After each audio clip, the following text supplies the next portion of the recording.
Hello and welcome to Marketing Speak. I'm your host, Stefan Spencer, and today I'm excited to have Jabez LeBret with us. Jabez is a seasoned marketer who sold his award-winning agency in 2018 to pursue making an impact in K-12 education. He's a journalist for NBC and Forbes, has delivered over 1,200 keynote presentations, and has a focus on growing teams and building products that make a difference in the world. I love that. Thanks, Stefan. I love you making a difference in the world. I love people who make a difference in the world. So welcome to the show, Jabez. Oh, thank you for having me. It's a real honor, and I agree. I think we can all, do our part to make a difference in little ways and big ways, and as long as we're thinking about it, I think it matters. Yeah. Well, I always say aim higher, you'll do better. I learned that from a negotiating course I took in like 1995, and I think it's good advice. Absolutely. Yeah. I mean, it's okay because you never really stop growing, right? So as long as you're aiming high enough, you just will continue to strive, Yeah. for bigger and greater things, which is fantastic. Yeah. Well, as Tony Robbins says, you're either growing or you're dying. So I choose the former. Absolutely. Absolutely. One thing I have to say before we get into the meat of the episode is I love your name. Oh, thank you. It's really cool and exotic, and there's a story behind your first name, Jabez. It's a story from the Bible. There's an It actual is. book called The Prayer of Jabez by Bruce Wilkinson. He sold like Yes. 10 million copies. I'm so upset I didn't write that book. Like I should have been the one who wrote that You book, totally The should Prayer have of been. Jabez by Jabez. Yeah, no, it was a super famous book and interestingly, no one had really heard of my name until that book came out. And it's an old Hebrew name. It's out of the Old Testament, back in Chronicles, and it has kind of a. People ask me often, what does the name mean? And I mean, it means born in a time of great sorrow. And that's not an easy, I think, meaning to a name sometimes. It doesn't mean sunshine, doesn't mean, God of the sky, doesn't mean anything like that. But my family was going through a really tough time when I was born. And so the name was fitting, and it's interesting. I also get asked a lot, like, well, what are you? Like, a name like Jabez LeBret, they're like, what does that even mean? And I'm like, well, the first name's Hebrew, last name's French. I'm half Italian. It's one big identity crisis. I don't really know, but it's served me well. So I've been very blessed. Yeah, that's cool. And did you read the book, The Prayer of Jabez? I have, yes. I think that anytime you have a name like Jabez and a book comes out with your name on it, you You're are kind of obligated to read have, it. have to read that book. There is no option. So what's like a big takeaway that you got from that book? What's interesting about the book is it really focuses on kind of a growth mindset, if you will, if you want to get it into kind of a business terms. I think that it didn't spend enough time focusing on, because my name appears in basically two verses. And the first verse talks about the born in great sorrow. The second verse talks about abundance. And the book focused on the abundance part, which is good. And I think that's important. Yeah. I think it's also important to acknowledge that there is struggle in the world. And some people, it is difficult in the world for some people out there to get a level footing and to be able to get on their way. And while the abundance is great, let's not forget that sometimes we need to make sure that there's some equity and that people are given the opportunity to be able to go take advantage of the abundance just like the rest of us. I mean, I'm a 6 foot tall white male. Things haven't been that difficult for me here in the US. But, I definitely can acknowledge that, hey, the book has a good angle, no question about it. But let's not forget about the former. Yeah. It's a great point. It's a great point. I'm reading his book, You Were Born for This, right now. So Bruce Wilkinson came out with a book about how to create for people, well, not create, but how to deliver everyday miracles. Like you're just a delivery person for the creator. And I just love this book so far. It's amazing. So check it out. All right, I'll have to take a look. Thank you. Yeah. Always looking for new recommendations. Although I have a shelf of I'm looking over at my bookshelf right now, and there's probably 16 books that I'm trying to get to. I hear you. I know You what know how that's it is. like. Yep. Okay. So let's talk about some of the cool marketing stuff that you're up to these days and how this might relate to our listener. because I really like the angle that you came to me with of like, let's do an episode on this. And so why don't you kind of encapsulate in a few sentences what that pitch is? Like, what is it that somebody could achieve by zeroing? Like, I'll let you. I don't want to like give the spoiler, so you give it. Not at all. It as an agency owner, and you'll completely relate to this. We spent a lot of time doing B2B marketing because we owned an agency that worked with companies, and we did a lot of B2C and B2B marketing for our clients. And a huge focus of ours was audience building and getting our name out there, and making sure that we were well branded and well positioned and had a good following. And we're doing these, we were found on search, and we were doing all these things to try to be big, right? Yeah. To try to be everywhere. Yeah, increase reach and expand and yeah, all that. Scale. How many clicks, how many likes, how many shares, how many, scale. And, when you become just obsessed with this for your clients and for your own business. And I embarked on a new project. My wife and I opened up a tuition-free all-girls boarding high school for underserved youth in San Diego. And at the beginning of that project, we started as a nonprofit, and we had to go raise money. And I was like, okay, well, I got to go raise money. I need to raise a little over $1 million to get this thing off the ground. And, I'm not that wealthy. So how am I going to go do this? I'm going to need to go find people who are wealthy enough that do this sort of thing, that would be willing to give money to a cause, right? And I was like, how do you get meetings with billionaires? What do you do that could get you in the same room and have dedicated one-on-one time with these ultra wealthy people? Because that was kind of my target for my philanthropy, right? Yeah. And I also thought about influencers within the industry that I'm in. How do I get in front of those influencers? And I didn't come from education, so it was like clean slate, right? I thought, all right, I'm going to create a podcast. And that podcast has one sole purpose: to get me the meeting with the person.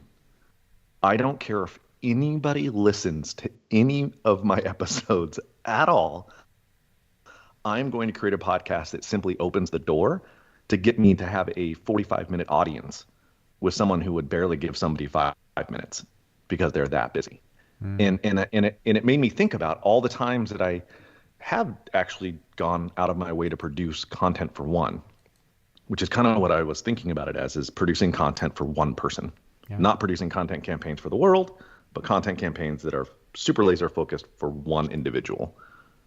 And it was just a different mind shift for me. Yeah, it's brilliant. It really is. And I've rarely heard this kind of mindset shift from anybody. I think the only person I can think of right now is Dennis Yu. Dennis Yu. Okay, thank you. Yeah. So Dennis Yu is the only person I can think of who is taking this kind of approach, but it's not for podcasting. It's for Facebook advertising, like creating an audience of one, essentially, of who you're targeting with Facebook ads. And those Facebook ads are so laser focused that it's kind of spooky, and then they're effective. And yeah, I just think that's brilliant. But yeah, this is other level stuff, because now we're talking about not just an ad, but an entire campaign, an entire podcast. Yeah. Are we talking just an episode, or are we talking about the entire show? No, I did dozens of episodes. And wow. Every single one of them was an interview with one person that I wanted to meet with. And the whole entire goal of the whole entire outcome was basically to close them in as a client. It's the same thing, right? So in the nonprofit world, they're called donors. In the for-profit world, they're called customers. Either way, you're asking for people to give you their money in exchange for something. And when I kind of started approaching it, I said, okay, well, I'm going to need to have some branding around it. And so I had this URL that I've been sitting on forever as a joke. It was called 26.1. And marathon is 26.2 miles.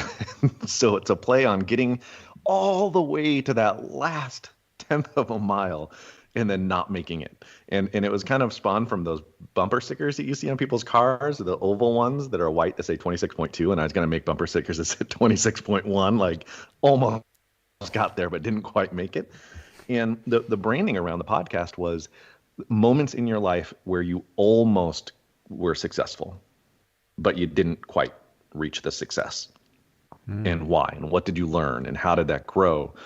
And how can we teach the younger generation, right? Because I had to think about what I'm trying to accomplish. I'm opening a school. I want the content to be about helping younger kids. So when I would reach out to these people, I would say, here's what I'm doing. I'm creating a podcast. I'd like to interview you about your successes and the times you didn't succeed. And I want to take that knowledge and I want to be able to help use that as an example for students in the world. And so I had a website and a whole shebang. I mean, like full branded, full campaign style, with just wanting to go get that one meeting at a time. That's so smart. Thank you. That is just so cool. And let's talk about some of the results that you were able to achieve. Did you get an audience with billionaires, and did you get big check to fund your school? Like what happened? Yeah, that's the crazy thing about it is that everybody loves to feel as though they're a person that is to be interviewed, right? And whether that's a publication in writing. And so, I've done a lot of journalist work, and that's why kind of where the idea came from is when I would go approach people that I wanted to interview for Forbes or NBC, and I would be somewhat using that as an excuse to get a chance to sit down and meet with the person. Like that. I mean, yes, the person's compelling and everything else, but selfishly as a journalist, you're like, yeah, this is pretty cool. I get to sit down with this person who's doing amazing, the CEO of Virgin Records or Tony Hsieh or, Rand Fishkin, like all these people that I respect and think were awesome. And I get to go down and interview them, which is kind of fun. I hadn't connected the full dots to thinking about it as a business endeavor, right? To think about it as a way to go get more clients. And so what I started to focus on was my hit list of who I wanted to talk to. So, you got to, just like any other marketing campaign, instead of creating a persona of the type of person I wanted to talk to, I created a specific list of the actual people I wanted to talk to, right? And so I had a list of maybe like 30 people that I was like, it'd be really awesome if I could sit down with this person. And, one of them was a gentleman, his wife was a senior technician at AT&T and Motorola, and her husband invented the actual Motorola cell phone. And so they're like a duo, like a telecom duo, and they're billionaires. And I was like, I want to sit down with her and get an interview. And all I did was like reach out with my list of people that I was going to interview. And I said, here's all the people that I want to interview, and your name's on that list. And if you see your name next to people that you also respect, like if your name's next to Pete Nordstrom, and your name's next to Charles Koch, and your name's next to, Reed Hastings, and you're seeing these like people that you would look at and say, oh, those are people that want to be in that same group, then it takes the walls down, because the first thing people are going to think is, well, I'm not important enough, right? Or cool enough or famous enough to go sit down and approach these people. And the reality is you don't have to be. You just need to put them in the pool with the people that they respect and enjoy. Yeah. Well, that reminds me of ages ago, I did this campaign for marketing profs where I recruited different thought leaders for a thought leaders summit on a particular topic. And I did one on blog marketing. I did one on SEO, one on buzz marketing, one on email marketing. And I got really, really cool people. Like, for example, I got, let's see, I got Seth Godin. Yeah, that's right. I got Seth Godin. Nice. And the way that I got Seth was by telling him that I already had Robert Scoble. Nice. This was way early when he was still working at Microsoft as their chief blogger. Yeah, Seth was like, well, you got Robert, I'm in. I want to be on a conversation with Robert. And once I had Seth, everybody else was like, yeah, this was the one on blog marketing. Yep. And then I did one for, I think the next one might have been on buzz marketing. And so I'm like, okay, who do I want? Like the big names for that. It's like a domino effect. If you get one, everybody else wants to join in. And that's how I was able to start getting really dream guests pretty early on in my podcasting, was by getting Jay Abraham on this show in the first 10 episodes. So he was like episode number 10, I think, from memory. And I was able to dangle that carrot. Say, well, it's a new podcast, but Jay Abraham's been on, and I'd love to have you on the show. So that avoids the whole conversation of what are your numbers, how many listeners, how many downloads. Totally. Like, I hate that conversation. I agree. And that conversation is angling it the wrong way, right? That's not really what it is that you're hoping to accomplish. Yeah. And you can lean in on some of your former relationships and experiences, right? So if you happen to have interviewed somebody in another environment for something, it's okay to say, yeah, I've interviewed this person before. Yeah. I'm starting a new thing. I've interviewed these people before.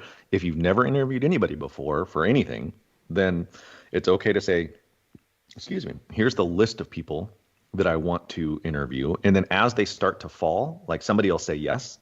When somebody says yes, they bump up to the top. And then in my email, I would say, I've confirmed interviews with these 3 people. And these are the other 12 people that I'm currently reaching out to, where that person's name's in that list. And it's exactly what you're talking about, which is, hey, Scoble's already in. And and you're like, oh, well, then if Scoble's in, then I want to be in too. And it does create kind of that fear of missing out, or that wanting to be a part of that group. Yeah. It really strengthens that. Which is brilliant. I think was a great technique. Yeah. Yeah, it's pretty fun. And yeah, this social proof is super, super valuable. And to the point where you might even do something out of your way for free for somebody in order to get that social proof. So I had offered some different guests to do SEO call or something.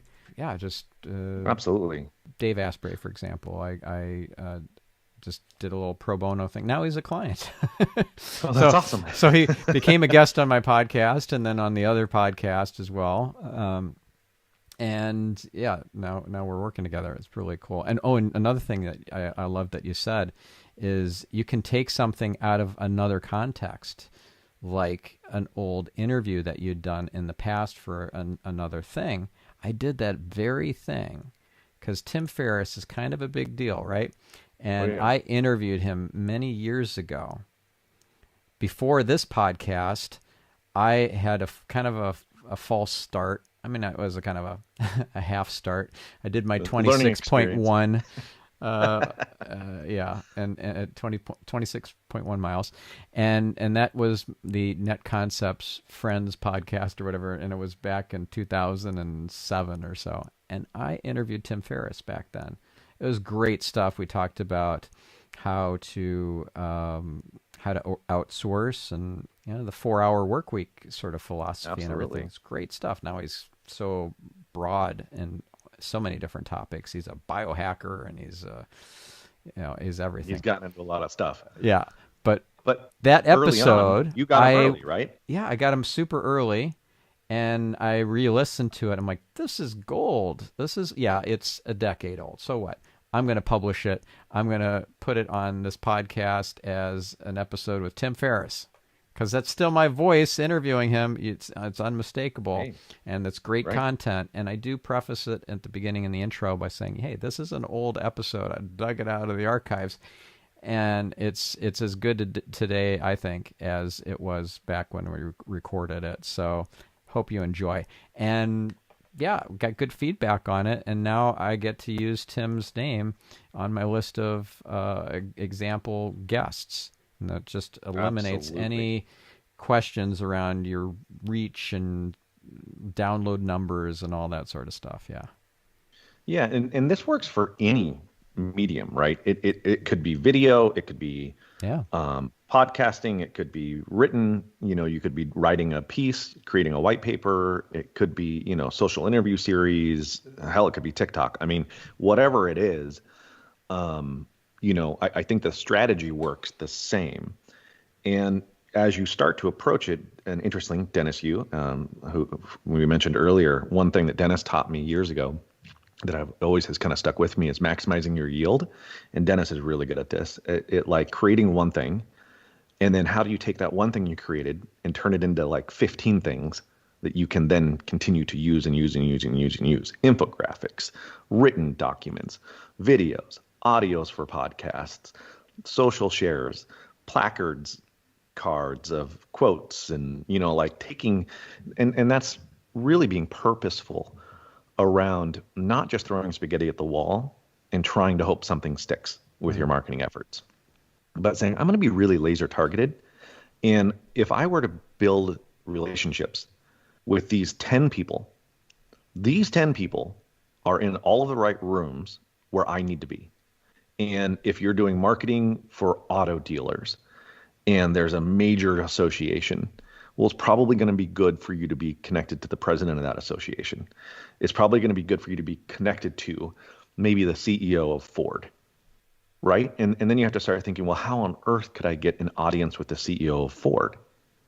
Well, if you happen to be producing something that's content that makes sense for that person, and you're like, hey, look, we're producing a series about this. We need 15, 20 minutes. And it always turns into 30 or 45, by the way, when you're interviewing people, because they love to talk about themselves. And we're going to be publishing it on a podcast. Even just saying the word podcast is buzzy, like people get like, ooh, they still get excited, even though podcasts have been around forever. They're making like a massive comeback. And, you can reach out directly to their office, and that's okay. But you have to make sure you do your research ahead of time. And then that's a step where I think people miss, is that they get their hit list of people they want to reach out to, and then they just start trying to find their email address and contacting them directly. And I think that there's a step in the middle there, which is your due diligence research before you reach out. Yeah. That often gets skimmed over because it takes time and a lot of effort to really research somebody. Yeah. Well, imagine, for example, if you were trying to get the CEO of Ford to say yes to some time with you. Imagine you take this to a whole other level and you say, well, what if I had an entire show that's all about the future of Ford? I just, use that as an example. But a 10-episode series, and we're going to interview, let's say, one of the award-winning car designers that works for Ford and maybe has been there for 20 years or whatever. We're going to interview, I don't know, whatever. A large Ford dealer in Texas or something, this one, maybe one of the largest dealers, and one of the people from the association that sells cars, and somebody from Car and Driver magazine. Yeah. Like you could create a whole 10-part series that culminates with the CEO. And yeah, there you go. Right. I think I need to get into auto marketing. Let's see, can we edit this last part out? I'm going to go do that, and then I'll come back. Yeah, a little case study there. Yeah, so I think you could do this on steroids. Just make it an entire show that it would be a no-brainer for this billionaire or super powerful person to be on your show, because it's almost like the show is his or hers. And it would be like a documentary, a Netflix documentary, where the main subject of that documentary isn't even in the documentary. Like, how are you? No, I'm not going to let that happen. I got to take that call with Jabez.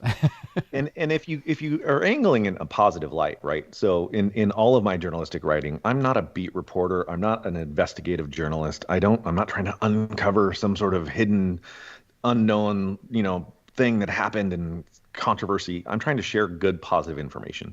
And when your approach is, I'm trying to highlight how awesome Ford is and how incredible their next 10 years are going to be, then you're much more likely to get the interviews than if you're like, I want to see what's wrong with Ford and how they're going to compete with Tesla. Like, I wouldn't remotely put them in that bucket to try to to answer that question, because they're not going to want to participate if they feel like there's a chance it's going to be negative. Yeah. So when you do that, keep on the positive side, and then you build the whole marketing plan around all of those action steps, and every person along the way is valuable. Yeah. Right? All of those interviews you got to leading to that one interview, be smart about it, and those can be really, really useful interviews and connections to have. And then just rinse and repeat. Yeah. So it's like You know, you do it need again. to assure the person that they're not going to get ambushed, that this isn't going to be an investigative journalistic type situation and you're trying to fool them or anything. You kind of have to allay their fears or concerns about that just straight on, I think. Yeah, I go out of my way to say that. Like exactly what you just said. I go out of my way to say, hey, I am not trying to uncover some sort of controversy. I'm not trying to lambast you. I'm not an investigative reporter. I'm here to share good, positive information with my audience because that's what they want to hear. And this is what I want to talk to you about. And then you give them the summary of the positive things that you want to say, and that the questions that, kind of, I wouldn't send them the actual questions, but you kind of give them the idea of like, this is the angle I'm thinking, but I'm open to suggestions. And it's way easier to get that person to feel comfortable enough to say yes. Yeah. I think intent is really important here, and it's all about having positive, good intent, I think. So imagine this. Let's say that you start a podcast. I'm not saying you, like hypothetically, a person decides to start a podcast with the intention of fooling everybody into thinking that this is a passion project of the host and co-host, and the true intent is actually to steal competitive intelligence from these competitors. I actually know somebody who did this. He hired two guys to be the host and co-host, and nobody knew that the guy I know was behind the scenes. And the whole point was, okay, during breaks, just shoot the breeze and start asking about, like, so, tell me about your Amazon business, like what sort of products you selling and stuff, because that's super secret stuff that people keep to themselves, and they might be open to sharing that in a more relaxed environment, having opened up about other things on a podcast. And wow, the intent on that is dark. So don't do that. No, don't. That's so clever, but it's so malevolent too, that these sorts of strategies and tactics that have malicious intent will backfire, and they come with terrible side effects karmically. So yeah, keep it clean. And in straight real life, like when that stuff happens, I know people that have lost speaking gigs, in front of large audiences because they did shady stuff, and they got caught, and it came out. And it's because people want to protect the other people that they do know and trust, right? So if I know someone is acting unethical, and then I figure that out, and then I'm talking to somebody else, and they're saying, hey, we're thinking of working with this guy or this gal, and I'm like, ooh, you may want to second guess that, like you may not want to. I'm not going to give you all of the details. You go figure that out on your own. But I'm enough of a red flag that I think you're right. You have to come at it with proper intent. All really, really good, I think, out of the box and hyper focused with good result type campaigns can be used for good or evil. Yeah. Like there are jerks in every aspect of the world. There are also really good people everywhere as well. A friend of mine in Seattle is named Thatch Newen, and he's a real estate agent, ridiculously successful real estate agent in Seattle. Has this whole concept he talks about, which is contribution networking, which is don't network for the intent of what can I get from you. Network with the intent of what can I do to help you. And with zero intent of me getting anything out of it. Even though I had a goal of wanting to raise money for a nonprofit, and we raised over $1 million in just over a year, we did that largely in part because I didn't actually go to the meeting with the expectation of I'm walking out with a check. And it's a weird thing. You have to be able to say, yeah, I have goals and I have things that I need to accomplish and things that I'm trying to work on, but I need to check myself before I go into a meeting and I need to say, hey, I'm here to add value. I'm not here to take. Yeah. And that will make a more genuine experience. Well, it's energetically you're not showing up as needy because that Yeah, comes across from a mile away. it does. Yeah, you can sniff it out when you get desperate. And there was points where we got desperate and we didn't know if our nonprofit was going to get off the ground.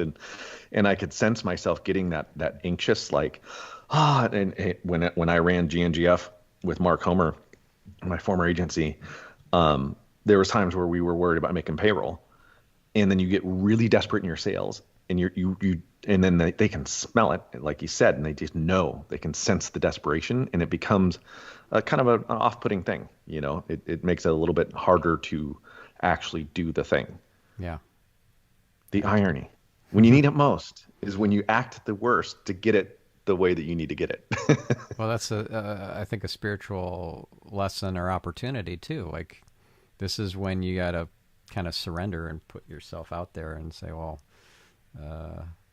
my higher power provides, or the universe provides, and I just need to actually believe it now.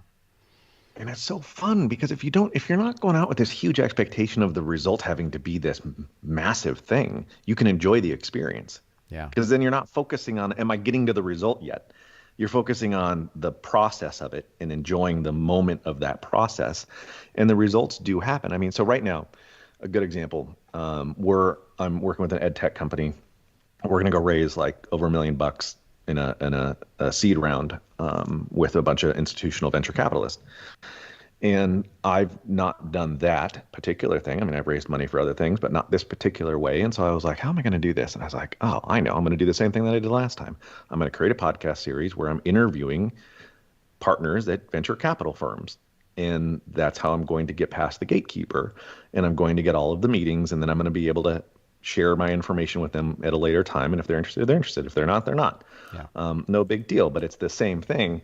One little subtle thing that I did that I recommend doing when we're able is I conducted every interview in person. I didn't do a single, like I would get on the plane, I would fly to Seattle, and I would sit down and interview you in person in your office. You really cannot replace that. And those are for big transactions, right? I think that if you're trying to get to the CEO of Ford, that's an in-person kind of meeting you want to have. Yeah. If you can get them to agree to do in person, you want to go to that meeting in person. If you're trying to expand your market in, and you work with, I don't know, law firms like my former agency, if you're working with law firms, maybe you don't need to actually go visit all of them in person. Maybe a couple of them, and then maybe you do a lot of these, Skype calls or whatnot for your interviews. So just kind of be thinking about the option that in person might be a route to go. Make sure you have the right equipment, like the professional equipment, like your Shure microphone, and those sorts of things are important to present the right professional image when you get there. But I mean, the strategy works when you adopt it right. Yeah, sure does. That is great advice. A little less practical at the moment because of the difficulties with travel in the pandemic, but boy, what insight to get in-person meetings instead. Yeah, a huge difference. When you're focusing on this as a large project, as opposed to, I just want to connect with this person on LinkedIn, then it becomes less daunting to think, oh, I'm going to go fly to 5 of my 10 interviews are going to be in person. That's a big resource draw, right? It's cost money to travel. It takes a lot of time. You're away from your friends and family. And, travel can be a drag for work-related travel sometimes. And so, if you're thinking about it as I just want to be connected with this person, then sure, that's probably not worth it. But if you're like, oh man, no, this content is going to get me the meetings that I've been dreaming of, then yeah, it does take that amount of effort, and it should. I remember I was in South by Southwest like a decade ago, and the number 2 guy at Zappos was giving a panel presentation. on marketing and, kind of how they build their teams and stuff. And after the presentation was over, I looked in the room and all these people, you know how it is, right? When you're speaking at a conference and then after the conference is over, everybody comes running up to the table, right? And they want to ask questions and talk, and, it's fun. Like, you get to interact with the audience in a little different way. So the whole room bum rushes the five panelists or four panelists, and they're all sitting there, and I look over, and on the side of the room is this non-intimidating, quiet Asian guy.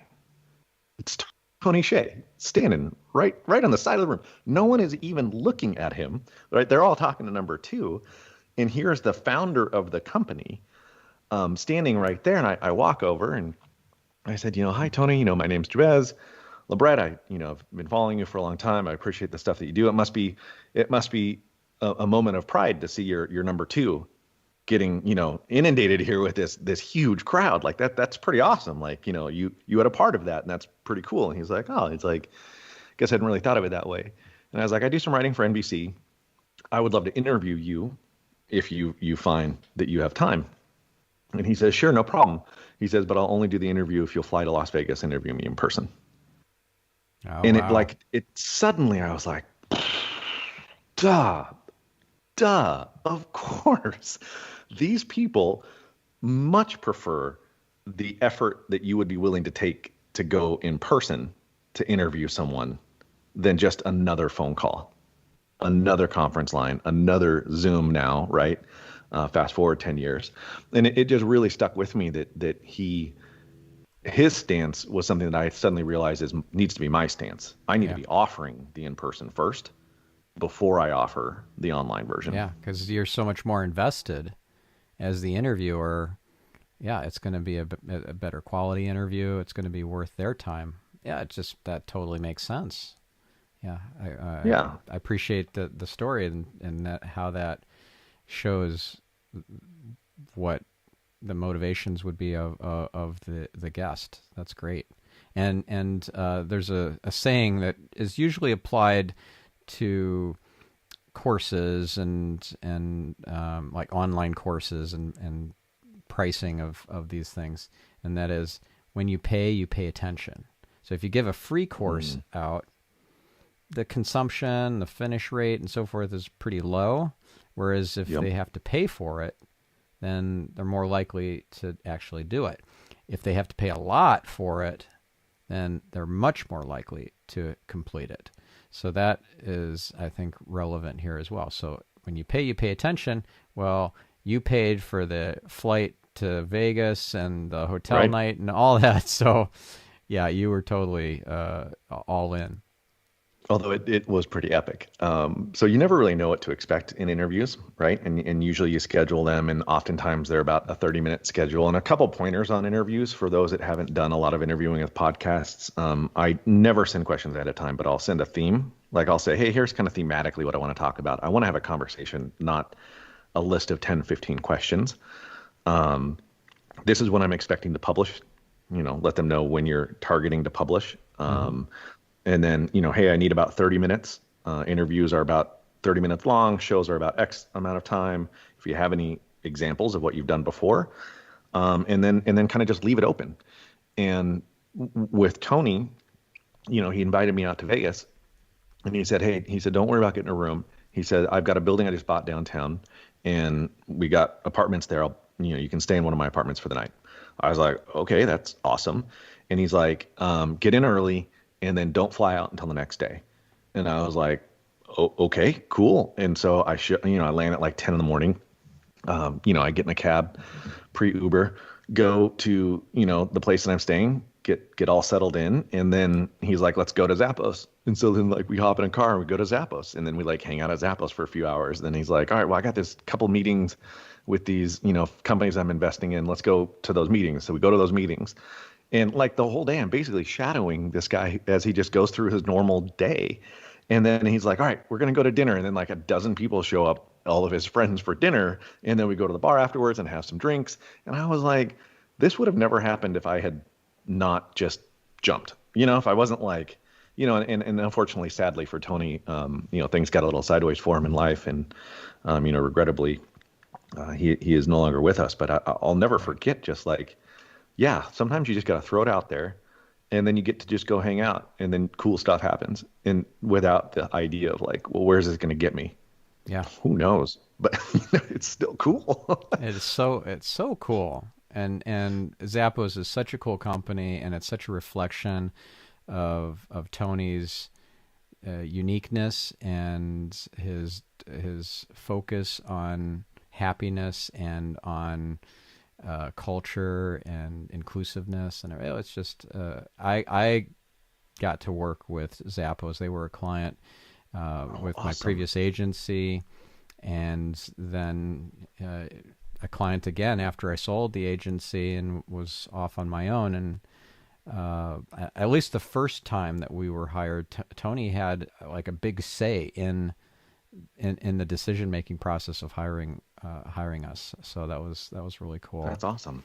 And Oh, fun. I remember doing the tours of the Zappos headquarters and always feeling so welcome. And there's just so much personality there in the company. And doing the tour and seeing the different departments, they all had themes. Like there was like a Mexican kind of mariachi band theme, and they all put on sombreros, and they all had what's the thing that you shake? Yeah, when you the like rumba thing, or the when you walk through the corporate Yeah, headquarters, yeah, right? yeah, You're saying and like as they have their pods have their themes. right, and then they all make noise and like welcome you and everything as you're touring around and seeing the different pods. It's so cool. It's They did such, yeah, they really embraced the idea of not, obviously happiness, but like the when you're there, you feel as though they're happy you're there. yeah. And that's a cool feeling to get. And it reflects in the mindset and just how the people show up and work and on the phones and so forth. I remember ages ago reading a blog post about this woman blogger saying how over the moon she was happy with the treatment she got from Zappos. She was telling the story about her mother who was terminally ill at the time, and she'd bought her a pair of Mm. shoes. The shoes, they never ended up having her wear them, and then she passed away, and so it was well past the return by date to return them, but she Yeah. talked to them anyways. And not only did they say no problem, we'll take them back, of course, and give you a refund, and of course you don't have to pay for shipping. It doesn't matter that this was months later or Right. whatever. And we're very sorry for your loss. Our deepest condolences. And the customer service rep sent flowers and a card signed by a bunch of people in the Mm. customer service department, offering their condolences for the loss of this woman's mother. And she was so touched, she decided to write a blog post about it, and it kind of went viral. And it's just a reflection of the ethos and the just the beautiful, the soul of the organization of Zappos reflected in every individual there. It's really cool. Yeah. Another company that comes to mind is Vari. They were Veridesk.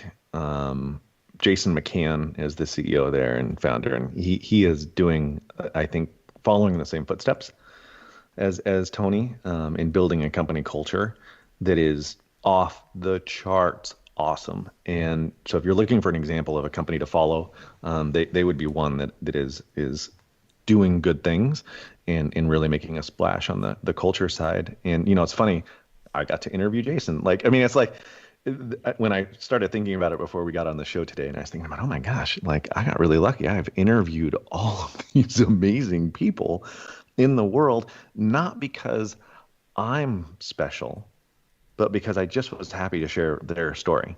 Well, you know what? It's not luck. And it's not also just the smart or clever marketing strategy that you came up with.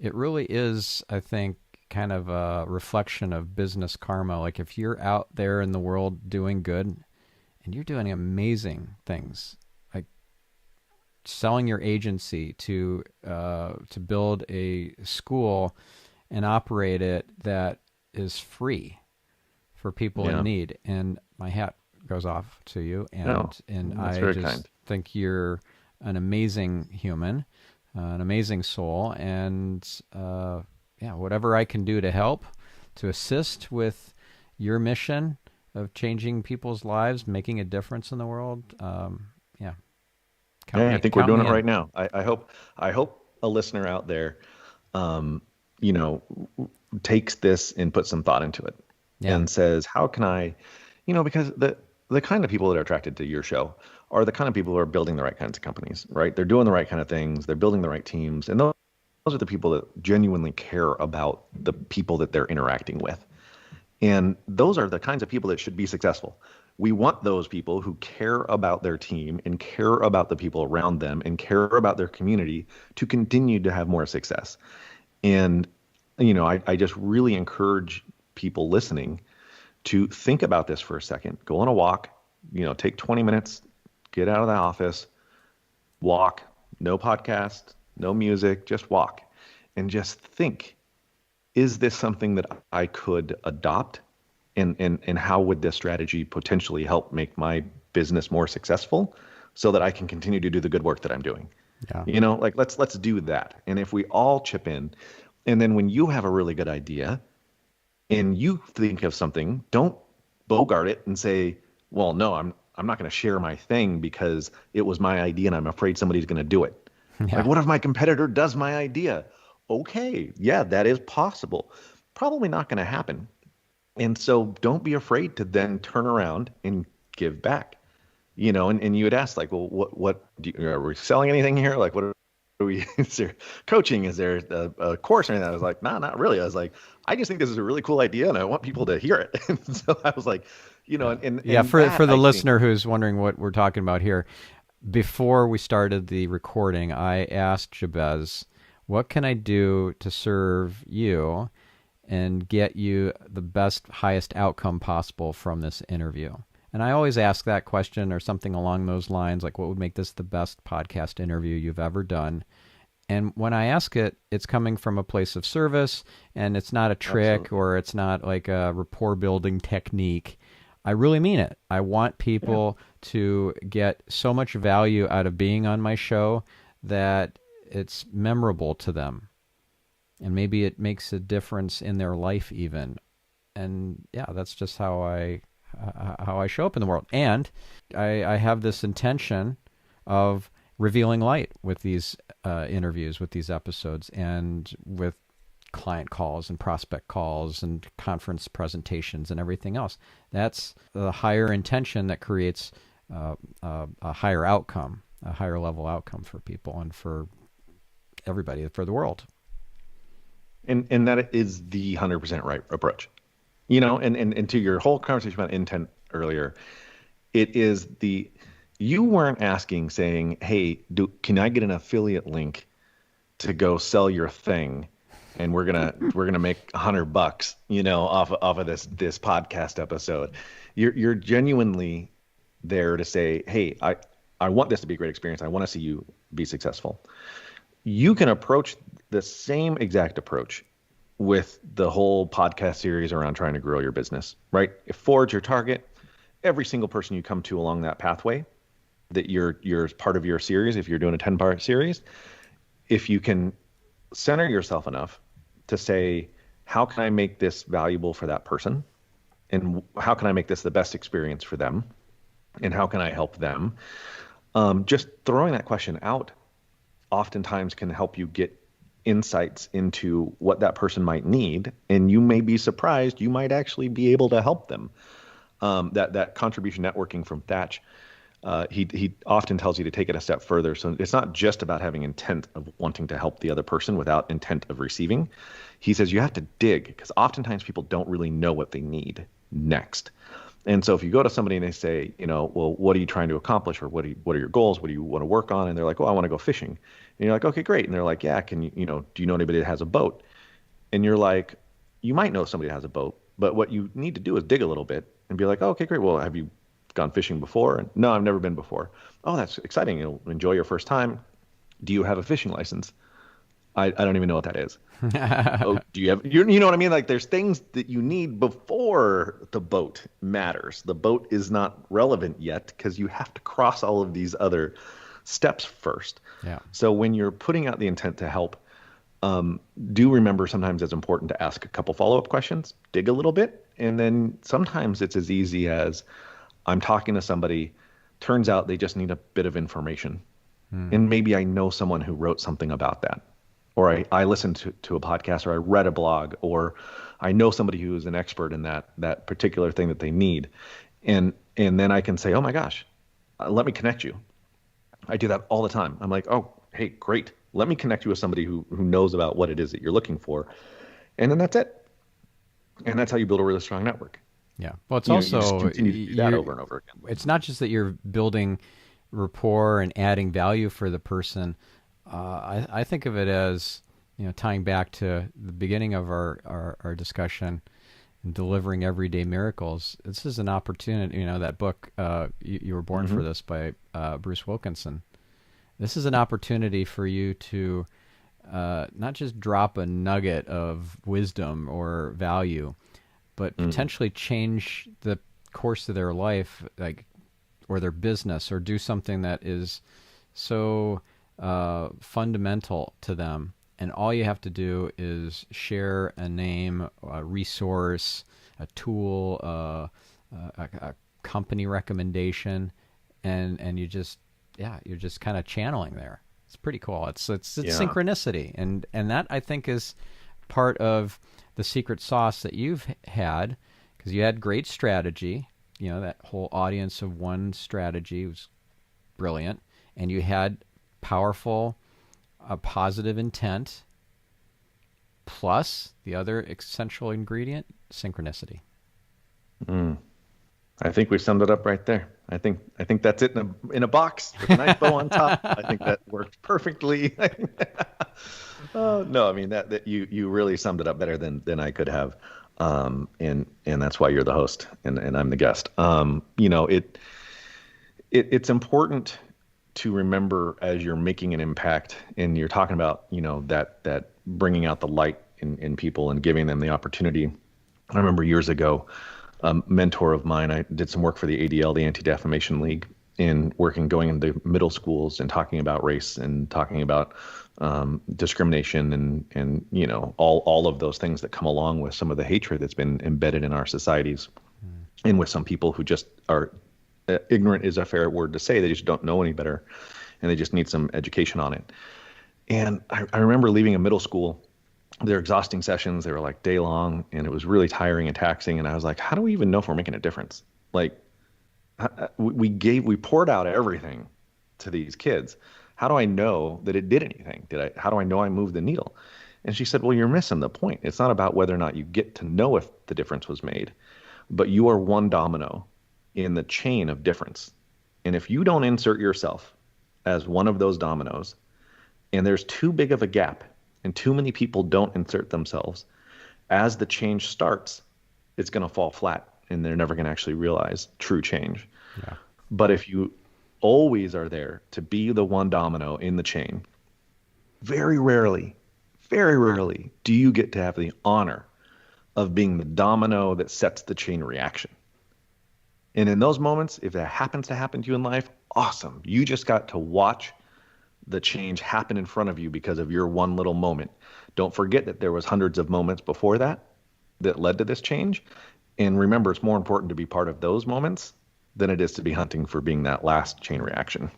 And analogy stuck with me. And as you were talking, I was like, yes, that is 100% true on how to approach all of the things. Beautiful.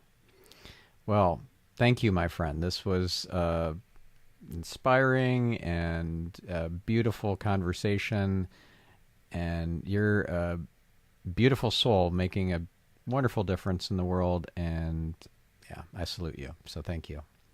Thank you. You too, Stephan. It's always a pleasure to talk, and just really appreciate you having me on the show. Yeah.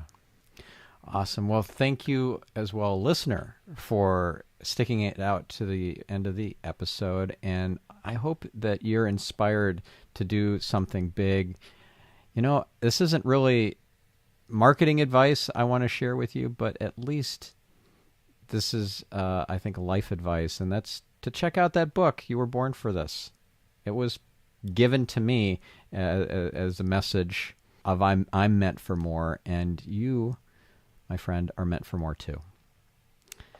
Catch you on the next episode. I'm Stephen Spencer, signing off.